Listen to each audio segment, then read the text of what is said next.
Hello, good morning. आज हम लोग पढ़ेंगे क्लास 10th का जो भारत में राष्ट्रवाद है, इतिहास के चैप्टर में जो है भारत में राष्ट्रवाद के संबंध में। जहाँ तक भारत में राष्ट्रवाद का सवाल है तो राष्ट्रवाद पे अगर हम विचार करें तो राष्ट्रवाद का मतलब है कि भारत को आज़ाद कराने में किन किन चीज़ों की भूमिकाएं रहीं। अब इसके संबंध में जो है हम अगर देखते हैं तो भारत में राष्ट्रवाद का जो उद्भव है वो चूंकि 1857 की क्रांति के बाद ही शुरू हो गया था, किंतु हम यहाँ पर जो है 1920 से लेकर 1947 तक चले भारत में आंदोलनों की चर्चा करेंगे इस चैप्टर में। अब चूंकि 1920 से लेकर के 1947 तक के आंदोलनों की चर्चा करनी है तो इसमें हम प्रथम विश्व युद्ध के बारे में थोड़ा सा एक संक्षिप्त रूप में देखने की कोशिश करेंगे। प्रथम विश्व युद्ध आरंभ होता है 1914 से लेकर के और समाप्त होता है 1918 के बीच। इस बीच में युद्ध के कारण रक्षा संबंधी खर्चों में बढ़ोतरी हुई थी। इसे पूरा करने के लिए कर्ज लिए और टैक्स बढ़ाए गए थे। अतिरिक्त राजस्व जुटाने के लिए कस्टम ड्यूटी और इनकम टैक्स को बढ़ाया गया था। युद्ध के वर्षों में चीज़ों की कीमतें बढ़ी गई।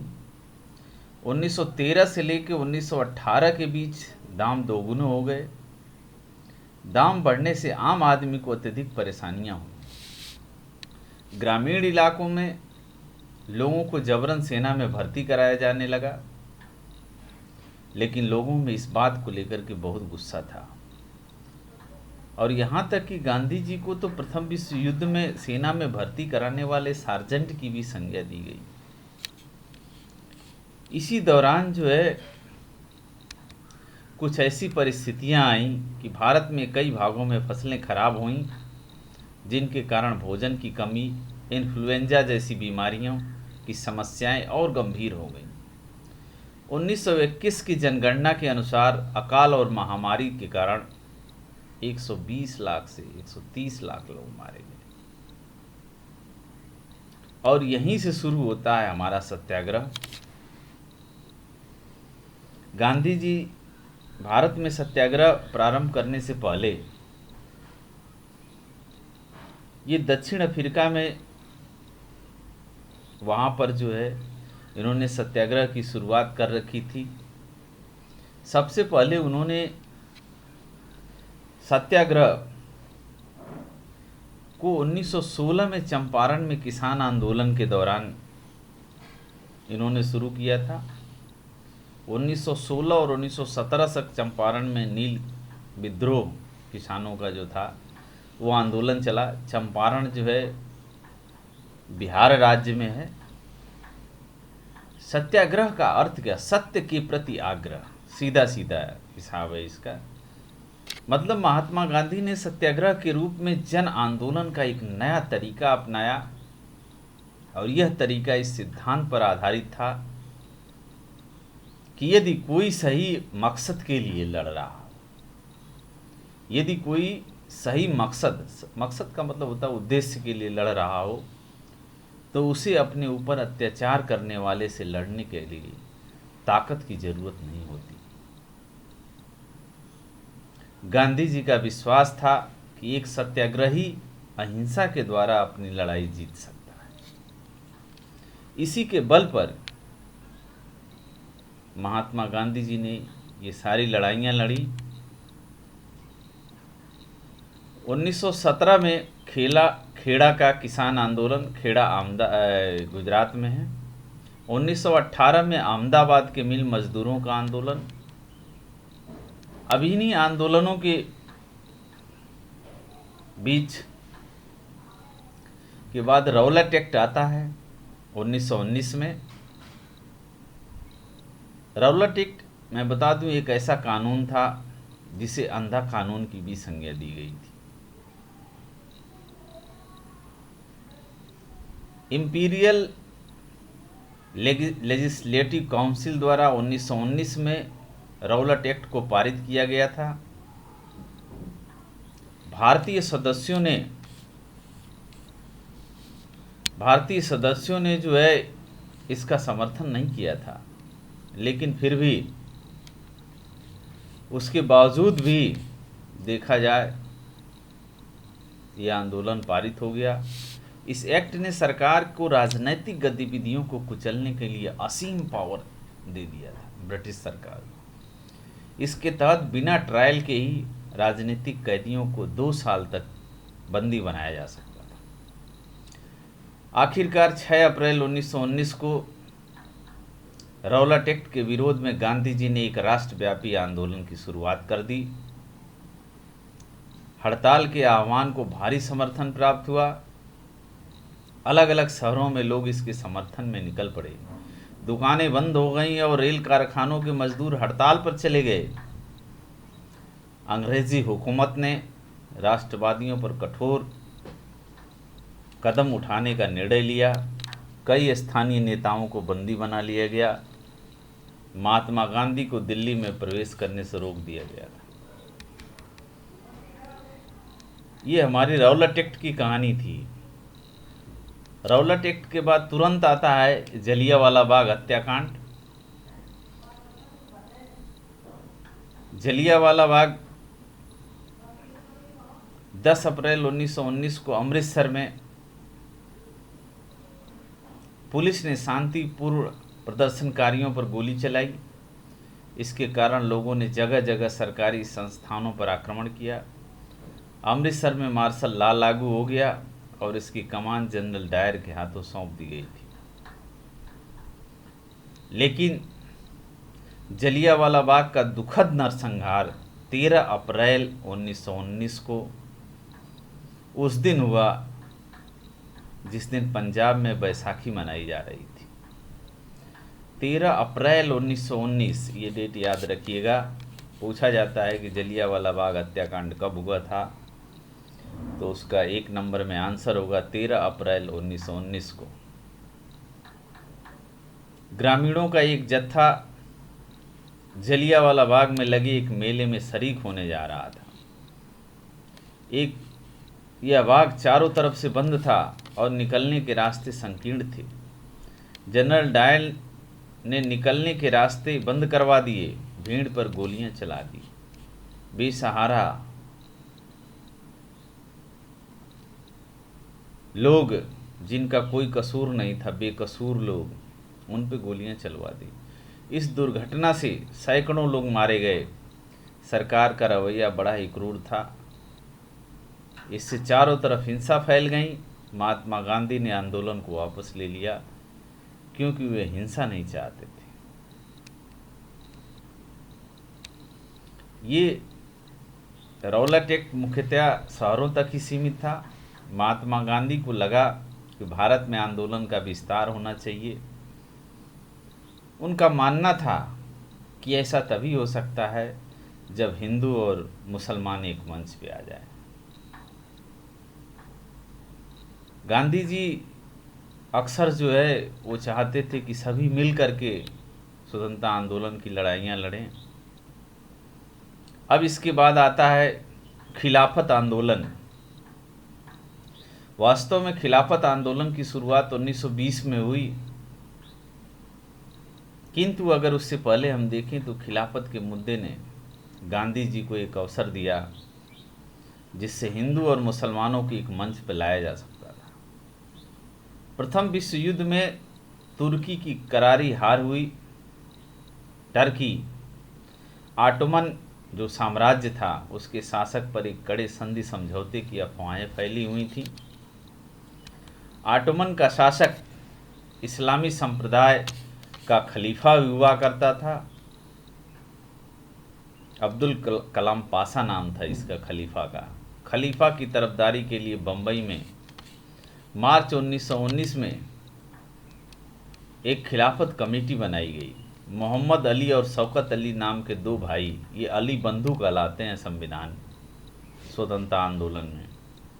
अली बंधु के नाम से जाने जाते हैं, मोहम्मद अली और शौकत अली। ये प्रश्न 1 नंबर में आता है। कभी कभी पूछे जाता है कि मोहम्मद अली और शौकत अली यानी कि अली बंधु के नाम से किन्हें जाना जाता है।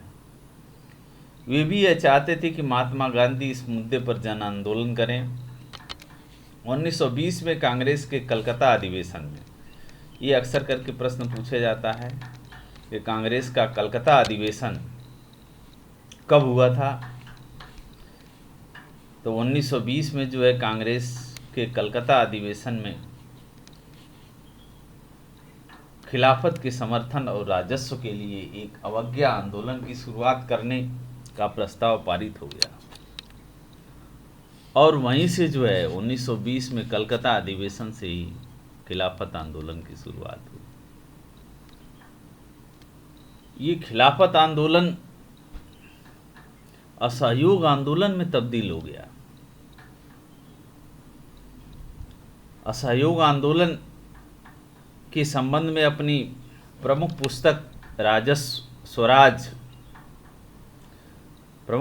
स्वराज जो कि 1919 में महात्मा गांधी ने लिखा कि भारत में अंग्रेजी राज इसलिए स्थापित हो पाया क्योंकि भारतीयों ने उनके साथ सहयोग किया और उसी सहयोग के कारण अंग्रेजी हुकूमत करते रहे। यदि भारतीय सहयोग करना बंद कर दें तो अंग्रेजी राज 1 साल के अंदर चरमरा जाएगी और राजस्व और स्वराज आ जाएगा। गांधी जी को विश्वास था कि यदि भारतीय लोग सहयोग करना बंद करने लगें तो अंग्रेजों के पास भारत को छोड़कर चले जाने के अलावा और कोई दूसरा चारा नहीं रहेगा। गांधी जी का मानना बहुत ही सही था। इस असहयोग आंदोलन में कुछ प्रस्ताव किए गए। ये प्रस्ताव अंग्रेजी सरकार द्वारा प्रदान की गई उपाधियों को वापस करना, यानी अंग्रेजी सरकार ने जो भी ब्रिटिश सरकार ने आपको उपाधियां दी हैं उसको वापस करें। सिविल सर्विस, सेना, पुलिस, कोर्ट, लेजिस्लेटिव काउंसिल और स्कूलों का बहिष्कार किया जाए। विदेशी वस्तुओं का बहिष्कार किया जाए और यदि सरकार अपनी दमनकारी नीतियों से बाज न आए तो संपूर्ण अवज्ञा आंदोलन शुरू कर दिया जाए। ये प्रस्ताव पारित हुए और असहयोग आंदोलन की जो शुरुआत हुई जनवरी 1921 में हुई थी। इस आंदोलन में समाज के विभिन्न वर्गों ने शिरकत की थी और हर वर्ग की अपनी अपनी महत्वाकांक्षाएं थी। सबने स्वराज के आह्वान का सम्मान किया था, लेकिन विभिन्न लोगों के लिए भिन्न भिन्न अर्थ थे। समस्या ये थी कि जो खिलाफत आंदोलन या असहयोग आंदोलन जो 1920 में शुरू हुआ, उस दौरान पूरे भारत में ये नहीं शुरू हो पाया था। कई क्षेत्रों के लोगों ने, विभिन्न क्षेत्रों के लोगों ने इस आंदोलन को विभिन्न रूपों में लिया और लोगों ने ये समझ लिया कि अब गांधी राज आ गया है और लोग छोड़कर चल पड़े। काम करना लोगों ने बंद कर दिया। बागानों से लोग जो है मालिकों की अवहेलना करके घर को चल दिए। सब लोग स्वतंत्र हो गए। दुकानें बंद कर दी गई, पैकेटिंग कर दी गई। लेकिन समस्या ये थी कि लोगों के पास इसका विकल्प नहीं था। शहरों में आंदोलन को किस प्रकार लोगों ने लिया, ये मोस्ट इम्पॉर्टेंट आंदोलन है, बहुत ही महत्वपूर्ण आंदोलन है। असहयोग आंदोलन के प्रभाव कैसे पड़ें, कहाँ कहाँ पड़ें, इसके संबंध में पूछे जाते हैं। ये कॉम्पिटिटिव एग्जामों में भी आते हैं। शहरों में मध्यम वर्ग से आंदोलन में अच्छी भागीदारी हुई थी। हजारों छात्रों ने इस सरकारी स्कूल और कॉलेज छोड़ दिए। शिक्षकों ने इस्तीफा दे दिया, वकीलों ने अपनी वकालत छोड़ दी। मद्रास को छोड़कर अधिकांश राज्यों में काउंसिल के चुनाव का बहिष्कार किया गया। मद्रास की जस्टिस पार्टी ने में से ऐसे लोग थे जो ब्राह्मण नहीं थे, उनके लिए काउंसिल के चुनाव एक ऐसा माध्यम था जिससे उनके हाथों में कुछ सत्ता आ जाती, ऐसी सत्ता जिस पर केवल ब्राह्मणों का नियंत्रण था। विदेशी वस्तुओं का बहिष्कार हुआ, शराब की दुकानों का घेराव किया गया, विदेशी कपड़ों की होलियां जलाई गईं। 1921 और 1922 तक विदेशी कपड़ों का आयात घटकर आधा हो गया। आयात 102 करोड़ रुपए से घटकर के 57 करोड़ रुपए हो गया। विदेशी कपड़ों के बहिष्कार से भारत में बने कपड़ों की मांग बढ़ गई। अब समस्या ये आई कि इस आंदोलन को कैसे आगे बढ़ाया जाए। अब धीरे धीरे कुछ दिनों बाद ये आंदोलन शांत पड़ने लगा शहरों में। क्यों? मिलों में बने कपड़ों की तुलना में खादी महंगी पड़ती थी। गरीब लोग खादी खरीदने में असमर्थ नहीं थे, वो असमर्थ थे, नहीं खरीद सकते थे। अंग्रेजी संस्थानों के बहिष्कार से विकल्प के तौर पर भारतीय संस्थानों की कमी की समस्या उत्पन्न हो गई। मैं शुरू में बताया आपको कि विकल्प नहीं था लोगों के पास। अगर विकल्प होता तो ये आंदोलन सक्सेस हो जाता। ऐसे संस्थान बहुत धीरे धीरे पनप पा रहे थे। शिक्षक और छात्र दोबारा स्कूल जाने लगे।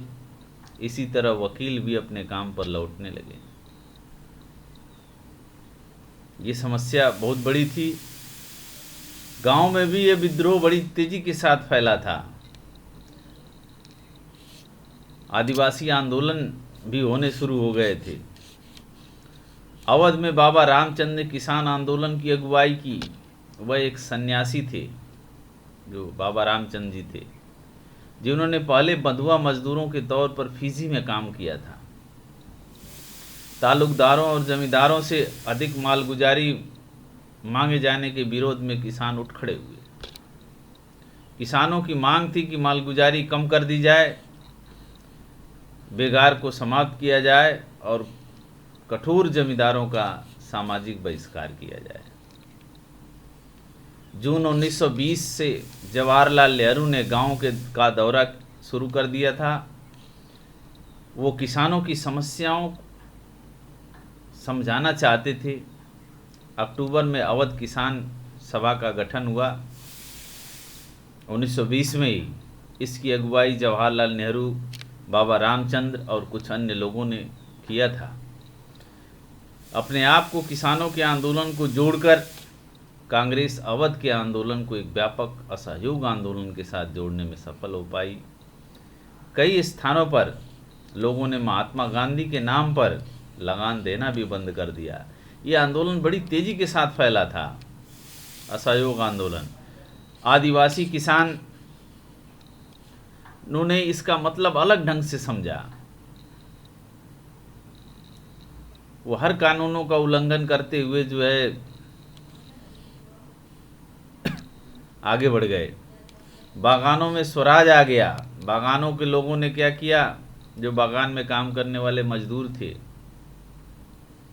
इंडियन इमिग्रेशन एक्ट 1859 के अनुसार, इंडियन इमिग्रेशन एक्ट 1859 में पारित किया था ब्रिटिश सरकार ने। उसके अनुसार चाय के बागानों में काम करने वाले मजदूरों को बिना अनुमति के बागान छोड़कर जाना मना था। जब असहयोग आंदोलन की खबर बागानों तक पहुंची तो कई मजदूरों ने अधिकारियों की बात मानने से इनकार कर दिया। बोले अब गांधी राज आ गया, घर चलो। बागानों को छोड़ करके वो घर की तरफ चल दिए। लेकिन रेलवे और स्टीमर की हड़ताल के कारण वे बीच में फंस गए। पुलिस ने उन्हें पकड़कर बुरी तरह पीट दिया। वो समझ नहीं पाए। समाज के विभिन्न वर्गों के लोगों ने गांधी जी के नाम जपना शुरू कर दिया और स्वतंत्र भारत के नारे लगाना शुरू कर दिया। ऐसा कहा जा सकता है कि वे अपनी समझ से परे हुए विस्तृत आंदोलन से किसी न किसी रूप में जुड़ने की कोशिश कर रहे थे। ये हमारा असहयोग आंदोलन रहा। अब प्रश्न ये आता है कि असहयोग आंदोलन की शुरुआत कैसे हुई असहयोग आंदोलन को विभिन्न क्षेत्रों में लोगों ने किस तरह लिया और असहयोग आंदोलन के प्रभाव क्या क्या रहे। ये कभी 3 नंबर में भी प्रश्न आते हैं, कभी 5 नंबर में भी आते हैं।